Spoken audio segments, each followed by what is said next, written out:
So I originally recorded this interview back in July or something, when the Mass Indie Film Festival was still going on. But then stuff happened, as you'll see in the interview, and I scrambled to get a part two recorded as well. And so you're gonna have one heck of an interview with Michael Neel, who is an amazing filmmaker, an amazing human being, and I'm really excited to bring this to you. I'll let him do more of the talking, and so just jump right in. Bye. I am dead curious to know, how did you get started in film? What bug bit you first? Like, tell me your origin story. Sure. So when I was a kid, I wanted to be an actor. Academics weren't really my thing, but I fell into theater and music and acting, and I went to college thinking I'd be an actor. I went to Vassar, and halfway through I was like, I think film's a better fit, and made my first film, and I was like, this is it. This is what I want to do for the rest of my life. And what was it? I've never stopped. It was a horror comedy named Meltdown, about a guy who has the worst day of his life, like super, super stylized. He gets an F on his thesis, he falls down, he spills coffee on himself, and he has this fantasy about killing people that are making fun of him with a toy gun. So it sounds a little more horrific than it actually is. Like it's ludicrous. And it worked. We did some film tricks. We did flashbacks. We did some violence with chocolate syrup. So tell me, what do you have showing at the festival now? Bunch of stuff.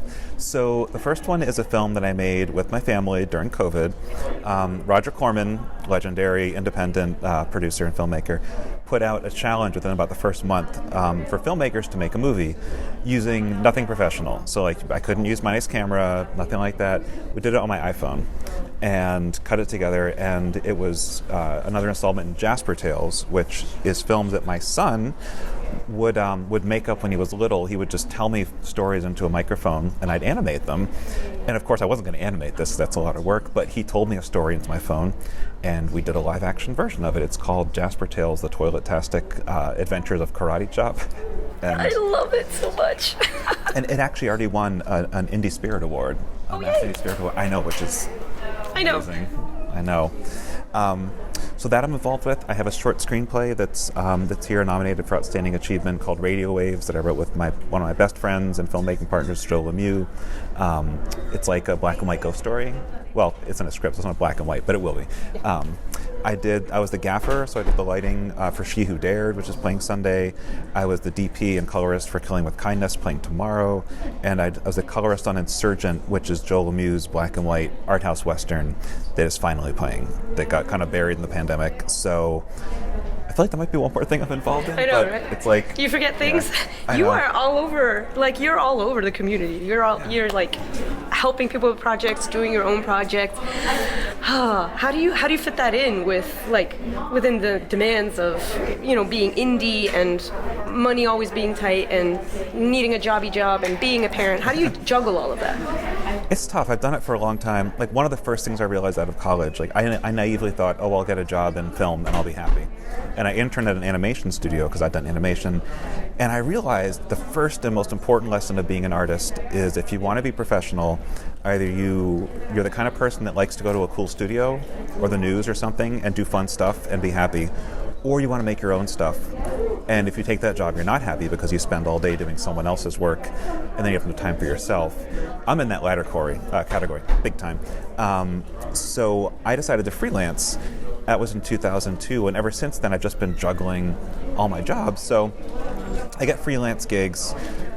They've varied over the years from DP, editing. So I freelance because it really is the only thing that makes me able to do my own projects. It can be kind of hairy because if I don't have work for a while, it means that I'm waiting on money. But it also means that when I do get work, it frees me up to do other things. So I've basically dedicated myself to always working on something, whether I'm getting paid or not. Like, I set out my days, 10 to 6 every day. And if I'm working, awesome. If I'm not, I'll write a script. I'll work on films. I worked really hard coming to film festivals, starting about 2017 or so, to network, because I felt like my network was getting stale, and I knew there were other filmmakers out there. Mm-hmm. And so I come to things like Shauna Shea and Mass Indie and all that, and meet other people. And it's led to a lot of other gigs, not necessarily paid, I mean, some are, but just working on amazing projects. Like I got hired to do lighting for She Who Dared last year, and it's an amazing film. I can't wait to see it Sunday. It's unbelievable, and I met so many people that I'm still working with, like Katie Corey. I think I said her last name right. I'm sorry, Katie, if I didn't. She starred in that film, and now she's directing a film that I wrote that won Best Short Screenplay at Shauna Shea a few years ago called Teacup, and I know her because of that film. I'd seen her in movies, but after seeing her there, I was like, wow, I got to know you better. You can really direct. And that's just one little example. And, the reason that I'm involved with so many films here is because of networking and really because of film festivals, and Shauna Shea being the ground zero as far as I'm concerned for the best connections. It really is. In Massachusetts and New England. Yeah, agreed. I keep telling people, new and old, especially the newbies who either graduated film school or are not film school babies like myself, I keep telling them, get out there to film festivals. Because that's the fast track to make connections, learn stuff, connect with people, find some art, be exposed to new stuff. It's just, what advice do you have to newbie filmmakers just starting out? Sure. So this also goes to people hiring newbie filmmakers. Definitely be super nice. I always hated it when I was condescended to when I was just starting out. There's a saying that the person you're hiring now might be your boss in a couple years, and it's true.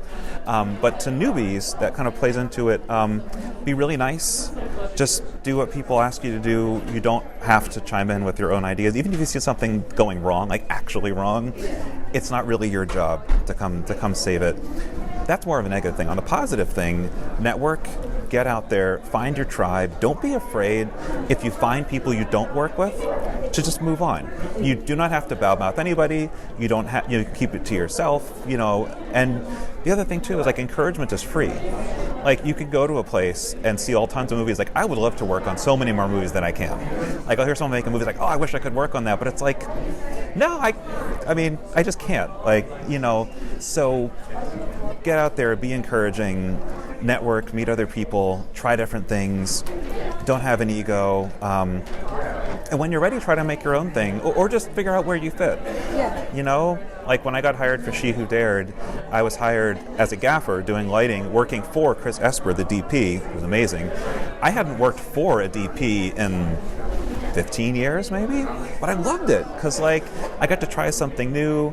I love lighting. I was able to be part of a camera crew. I had no ego about it. If anything, I thought it was awesome because I was meeting new people and seeing how Chris works and what he does and his strengths and talents, many of which are different than mine, which is always cool. And just be a good person because word travels fast if you're a jerk. I've known a lot of people that are super talented that have treated me horribly and I will never work with again. Some of the most talented people I've ever met. Because at the end of the day, it's life and it's stressful and there's a level of trust. If you can't trust the person you're with to come through with deadlines and a DP keeping everything in focus or sound not being all messed up or actors showing up on time, it's all this stuff. There was this poster when I was younger that said everything I need to know I learned in kindergarten, and it was show up on time, be nice, all that stuff, and it's it's so true, right? Oh my God, you're absolutely right. That slays. Yeah, and I guess the other thing is it really is a team, and the lessons I learned when I was younger, so when I was in film school, the first 2 films I did turned out great. I thought oh, I'm the best, because I was 19. And I made my 3rd film, it was a total disaster, start to finish, and it was all because of my hubris, and it was probably the best learning experience, because the second you start to think you're succeeding because you're awesome, it's well, maybe, but it has a lot to do with your hard work and humility, and a film is bigger than any one person. It's trying to rein in a thunderstorm or some sort of wild animal. The best you can do is just kind of go along and guide it, and as soon as you think you're bigger than it, the film gods will smite you. It's true. I keep telling people, don't sit on your laurels. Be kind, be nice, be humble, and learn on every set. Because if you're not learning, that's a warning sign. Yep. I like to learn on every single project. I quote Steven Spielberg because he says, and he's a multi-million-dollar director. Everybody knows Spielberg. See Spielberg. He says, I learn on every set. I love the learning. Yeah. Yeah, me too. And I feel like the more I do, the kind of the less I know. Like I start to realize all these things that in certain things I feel like I'm getting more experience, like with storytelling and special effects especially. But even with that, it's like, just researching different ways to do things. Like I know more about special effects than I've done.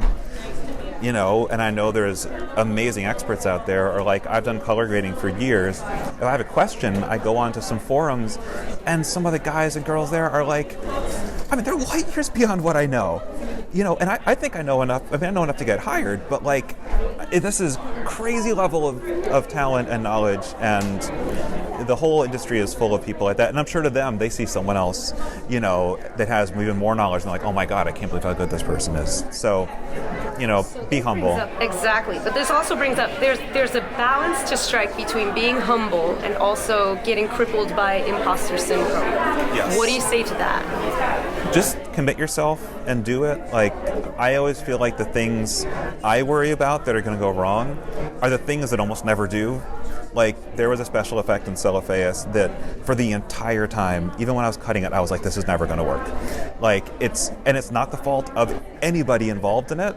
Like, it's up to Joe and I, because we're the ones directing everybody. And I worried so much about it. It's people's favorite shot in the movie. It entirely works. Like, all the things I was worried about, no one ever brings up. And so you just don't know. Or like, and on the other hand, there was a scene in Celophaeus, which is just a dialogue scene with Chris Salvi and our lead, Chuck Schwager. Easiest scene on paper.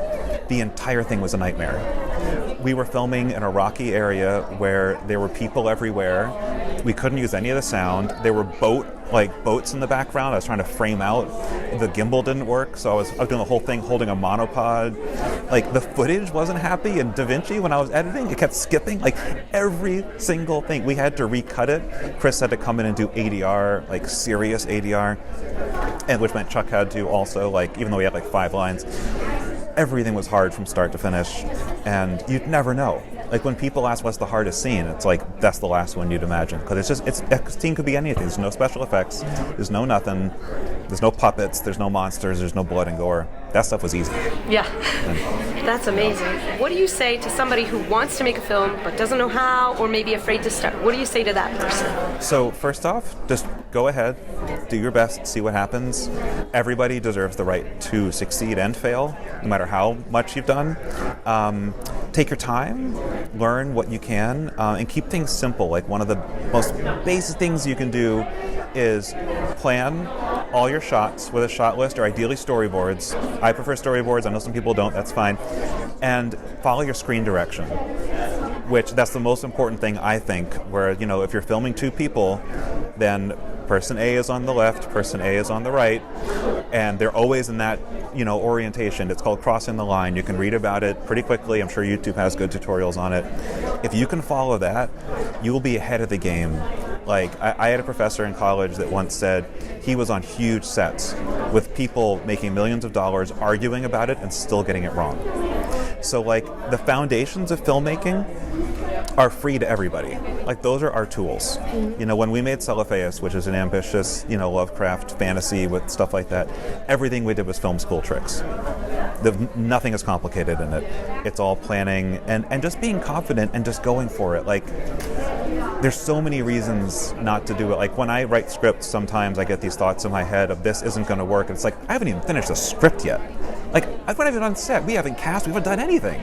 Like, it's natural to have doubts. Yeah. But you don't know until you do.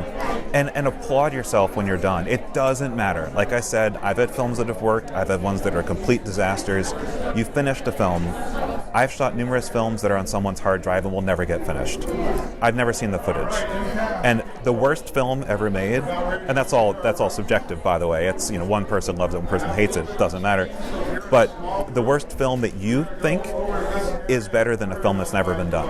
What final little tiny bit of wisdom, advice do you have to the noobs out there? Just a little tiny goodbye message that you want to pass on. Sure. Write to what you know and where you know. where you live. If you live somewhere cool that you know, even if it's just you think is a boring suburb, write a story that takes place there. If you live near a boat, write a story that takes place there. Do something that matters to you, because you might not think it's that different, but someone from another part of the country, even someone that lives here, might not know that. You know, if it's an authentic story that matters, and that will come through. So just go ahead, do it, be honest with yourself, and just don't be your own worst enemy. Thank you so much. You're Thank you very much for sitting down with me, for taking time to share your wisdom, your experience. I hope I get to rope you in on a future episode. Anytime. I bet you thought that was it, huh? I bet you thought that was the end of the episode, and I was going to ask you to support the channel by liking, subscribing, and maybe even joining the Ko-fi members like these beautiful people here. But you'd be wrong. This is the mid-roll. You know why? Because we had an exciting announcement that just came out, to the point where I just stopped everything and I said, no, let's not edit. Let's change the edit for Mike's interview because we have new news that's coming out. And so here I present to you part 2 of this interview, where Mike shares some exciting news and development about the feature film that he's been working on for literally 14 years. So take it away and let's join up with Mike, and so we can hear about what happened. I bet everybody thought that was the end of the interview, but we have more. And in terms of independent filmmaker Geekland, this is like one of the biggest announcements that we have. So please, Michael, tell us everything about the announcement that you shared with me, and then we'll dive into part 2 of this interview where I pull apart the geeky details. Go ahead. Excellent. So the big news is the Infinite Santa Director's Cut, which is 14 years in the making, is now widely released. We had a small Blu-ray release last year. Yep, the Julia got, which is awesome. But now it is available on Amazon, BarnesandNoble.com, DeepDiscount.com, Target.com, and it's coming to streaming December 10th on Tubi and other places probably. I haven't heard yet. But it will be out there. It's finally getting the big release it's always deserved, and it feels amazing. I am so over the moon, overjoyed, just tickle pink, wordless, like speechless. I'm just so happy for you because I know how hard it is to make a thing at all, and how hard it is to make an animation, and how hard it is to make an animated feature. It's just astounding amounts of work, and I'm just so tickled that this is happening for you and that it's getting distribution for you. And so for all of us in the indie filmmaking community, just huge win. Congratulations and all the things to you and Joe, because I know that your partner, brother in arms, Joe Lemieux, worked on this with you, and I just congratulations to both of you. And I have so many questions from us indie geeks who kind of want to get to where you are and achieve the same breathtaking success. So tons of questions. Number one, you mentioned that it was 14 years in the making. So let's talk about your film specifically. What was the genesis of this project, and who started it? Who kicked around the ideas? How long was it to get to the scripting phase, to the pre-production phase, to actually making the thing? Tell us all the things. I want to know. Sure. So I started with Greg Anson. He's another filmmaker I worked with to make Drive-In Horror Show, which is a horror movie I made in 2009. And we were waiting to sell it and figured, well, let's maybe make something animated. I came from animation, kind of, like stop motion. And we started thinking of a Christmas parody album, but we couldn't really do that because you can't really top Weird Al. And somehow it turned into a cyborg Santa Claus fighting mutants and robots in the year 8000. I can't remember. Greg, I asked him too. He can't really remember either because we get this question a lot. But Greg wrote some scripts based on what we did for a web series. This was very, very early YouTube. So each one's like 1 to 2 minutes. And we got some art from our artists, and we kind of just gave them like, hey, here's a cybernetic Santa Claus. Make one. Like, okay, here you go. We're like, great, we'll use it. Because we don't draw, but we use After Effects with hand-drawn art. So it looks like it's drawn, but it's not. You know, the computer does everything in between. So for example, if Santa's waving, you say, okay, well, in 1 second, 0 seconds, the hand is up near his head, and 1 second it's down near his chest. And then you tell the computer, draw everything in the middle, and the computer draws the whole hand moving. So it saves a lot of time. And we kind of figured it out as we went along. I got a bunch of manuals for After Effects, and so did Greg, kind of figured out how to do this. I come from cinematography, so when I realized we could do lighting, I approached it like the old Disney or Warner Brothers cartoons where they would separate things. They'd have like, Bugs Bunny on a layer, and then they'd have, the forest on a layer behind him. They'd move independently, so it seemed like it was moving. It's called parallax. Um, and we just kind of jumped in and figured it out, and we added heavy metal music, and the whole thing just developed weirdly and organically. And by the end of 2009, I think it's 2009, we had a web series out on YouTube, 13 episodes, which we were super proud of. And so we thought, well, let's make a movie and be much more ambitious and crazy and do things we never thought we could and have 854 kills in it, which I didn't count. A YouTube channel called Carnage Counts counted it.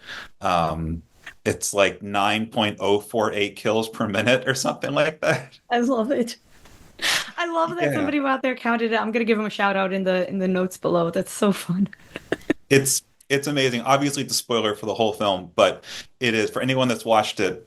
I can't believe they counted. I had no idea. And then it took Greg Anson and I to animate it. We spent 3 years animating it, just the two of us. Wow, holy moly. Yeah. Oh, oh my goodness. So did I miss a tribute? Did Joe, I thought that you had worked on this with Joe Lemieux. Did I miss a tribute? No, he did. He was on it too. He was an associate producer, kind of coordinating some stuff. And then he was one of our artists. So we had six artists. We had two that were the chief kind of creative artists that would do the line art. They do this everything in sketches and pencil, and then they do it in ink, and then hand it off to Jeff O'Brien, who was our colorist and also did some artwork. Um, and then we had our friend Jerem Morrow, who did this intro sequence, which looks totally different than from anything else. And then we had our original artist, Nick Flanagan from the web series. He had some art that we used, so he was on it. And then Joe would do like all these little things like rocks and backgrounds and bones and blood and skulls and limbs and these tiny little things that are everywhere. So it's like he didn't draw Santa, but if he didn't contribute, and he drew a couple actual characters, if he didn't contribute, it just wouldn't have this richness. Like one of the things about animation, it's kind of like Star Wars. Like the first Star Wars works because they don't dwell on any of the awesome special effects. Like they treat all the spaceships like, well, everyone there is used to them, so the audience should be. They don't like sit on every awesome detail because otherwise it would feel fake. So we had the same approach. It's like, yeah, we might have spent all this time and money, mostly time, some money, to make this awesome shot, but we have to just cut it like I was filming in, my backyard. And it's actually something if someone's interested and you've seen the movie, I highly suggest a pause because it's incredible the amount of effort that goes into something like that. And yeah, it just all came together. The original edit came out in 2013 because we had to make a Christmas deadline. So Oh, it was where done did in it May. premiere? So it was released on VOD for Christmas, but in order for our label to get it out in time, they needed it in May, to prep everything. Yep. So we realized around January we were not going to make our deadline with the original edit. So we started trimming things. And the version we put out, we're super proud of. It's a good movie. It wasn't the right one. And afterwards, when all the dust had settled, we had a bunch of stuff that hadn't been animated, like dialogue, a few characters. One of them was a huge dialogue scene. And then a couple others were fight scenes and stuff like that, like gore, that just takes a while. It's just labor intensive. And so I went back and did them. And then we put them back in the movie and realized, well, now the movie's bloated by about 15 minutes. So we cut it down. And then over time, over the next 10 years, we got feedback on the movie. We got a little objectivity ourselves on it. We're able to see it more for what we did, and kept kind of trimming and stuff like that. And then we had an opportunity to screen it at, was it Boston Sci-Fi Film Fest in 2020. And for that, I went in and started reanimating stuff that we screwed up or I screwed up or didn't do to the right amount of detail. Like there was one shot, it just made me cringe. Like Santa was supposed to be laughing and his whole body was like bouncing. Like it just looked so bad. And we did it because we needed a shot. There's over 2,000 shots. We had to have something. We can't just have like a black title card that sasays like wide shot of Santa laughing. Yeah. So, So I went back and did it so that, his body stays and his chest kind of heaves like someone does when they're laughing. Hmm. There was a shot where Santa's mouth wasn't on it. There were multiple ones where he had the wrong expression.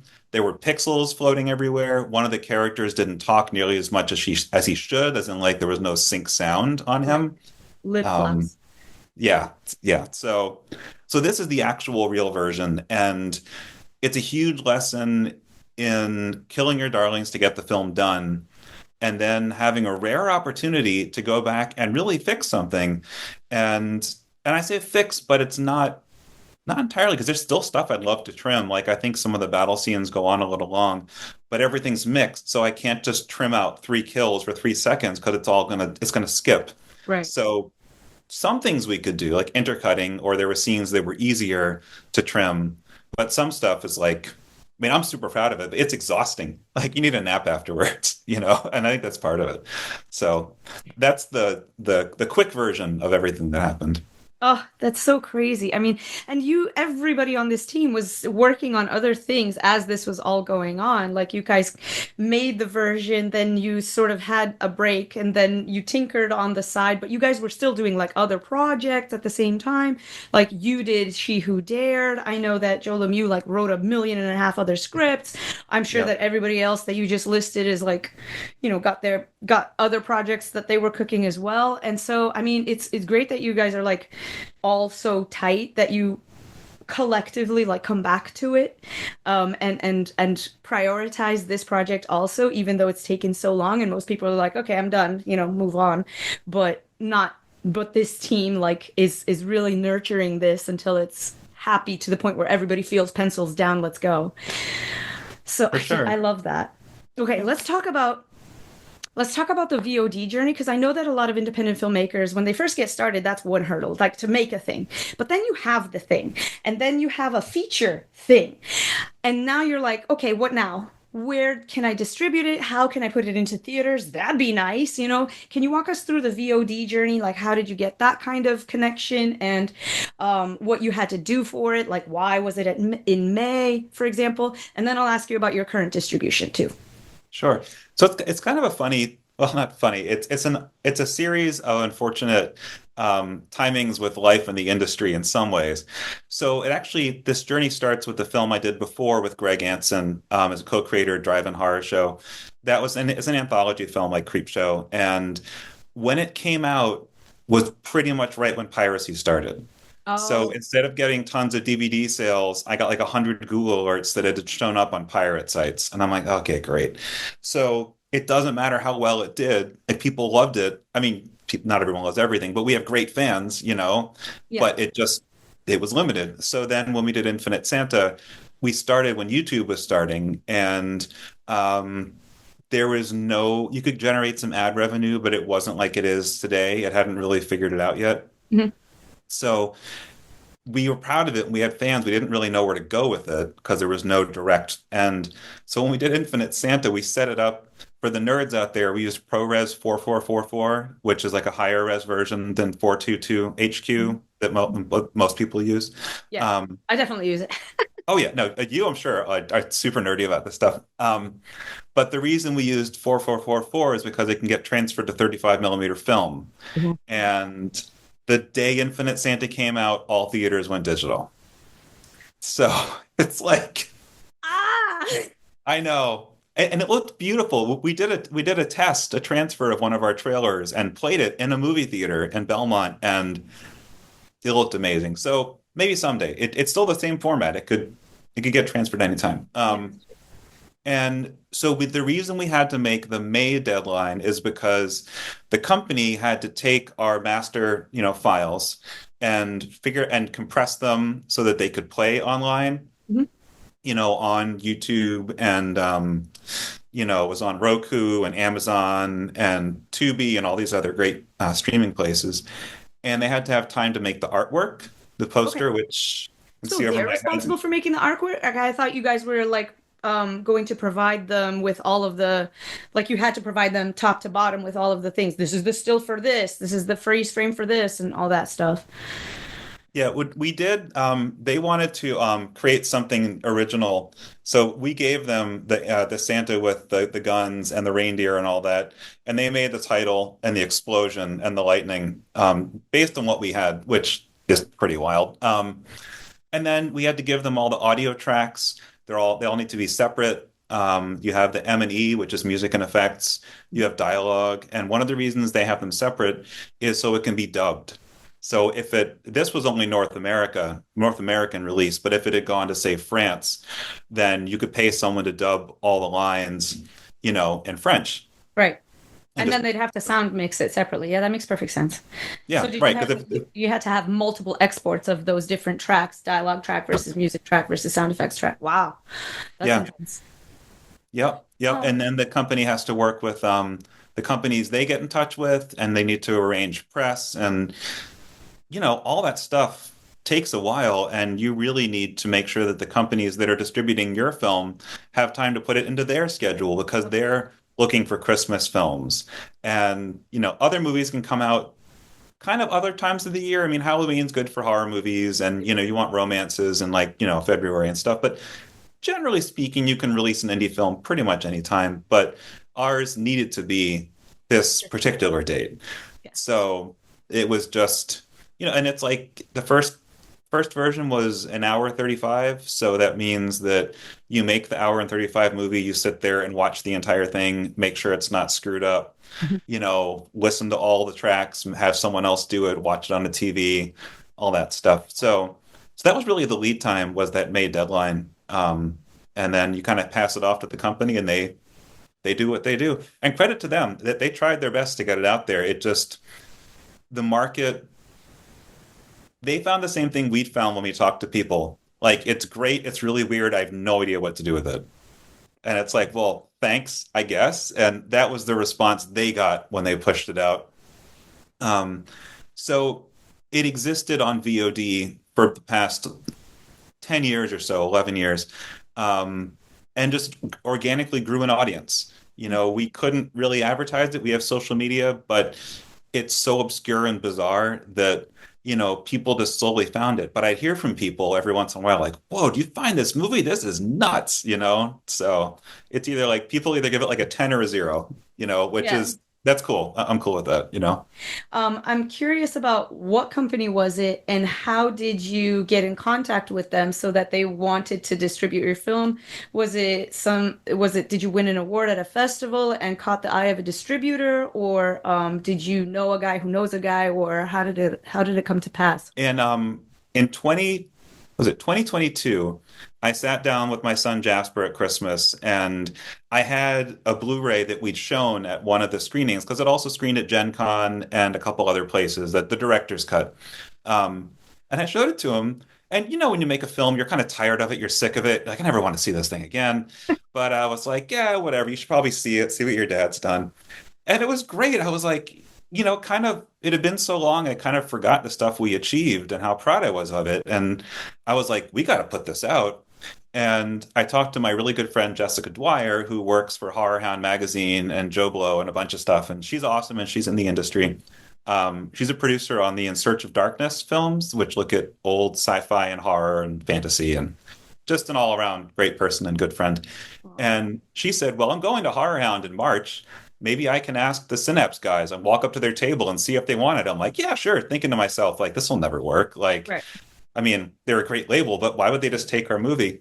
And they said, yes. They said, sure, we love it. So I spent the next couple months tweaking all the rest of the shots with Greg, because, obviously he's making all that stuff work too, doing final edits. And they picked it up and put it out. And man, it looks incredible. And for those of you that don't know, Synapse focuses on weird, somewhat obscure cult films, B movies, crazy independent stuff. Like, there's one called Brain Damage, which is one of my absolute favorite movies. It is super hardcore and moving and grotesque and NC-17 rated and made for no money. And it has Zachary the horror host as the voice of a brain-eating slug. And like, they take so much care with their films, which is really great. Like, I remember when we first communicated, they said, we're going to make a beautiful Blu-ray of your movie. Like that's how they put it.